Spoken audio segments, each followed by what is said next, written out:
پچھلی ویڈیو میں نے آپ حضرات کے سامنے 4 عقیدے بیان کیے تھے، مختصراً ان کو سماعت فرما لیں۔ اس سارے جہان کا خالق و مالک صرف ایک اللہ تعالیٰ ہے، اللہ ایک ہے، اس کا کوئی شریک نہیں اور نہ ہی اس کے سوا کوئی عبادت کے لائق ہے۔ دوسرا عقیدہ، اللہ تبارک و تعالیٰ کے سب نبی اور رسول سچے ہیں۔ سب سے پہلے نبی حضرت آدم علیہ السلام اور سب سے آخری نبی حضرت محمد صلی اللہ علیہ وسلم ہے۔ آپ صلی اللہ علیہ وسلم کے بعد کسی کو نبوت نہیں ملے گی۔ تیسرا عقیدہ، اللہ تبارک و تعالیٰ کی سب کتابیں سچی ہیں۔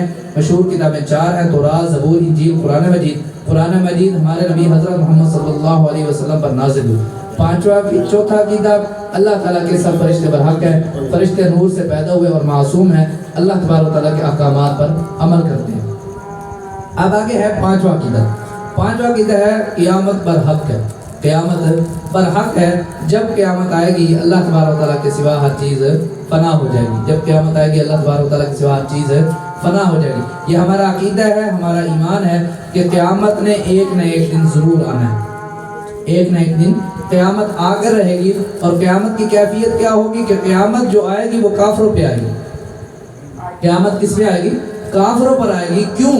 کیونکہ جب تک اللہ کا نام لینے والا ایک بھی اس دنیا میں موجود ہوگا اس وقت تک قیامت نہیں آئے۔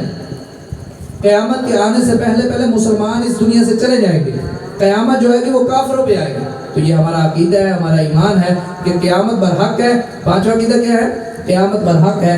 جب قیامت آئے گی اللہ تبارک و تعالیٰ کے سوا ہر چیز فنا ہو جائے گی۔ یہ ہمارا قیامت کے بارے میں عقیدہ ہے۔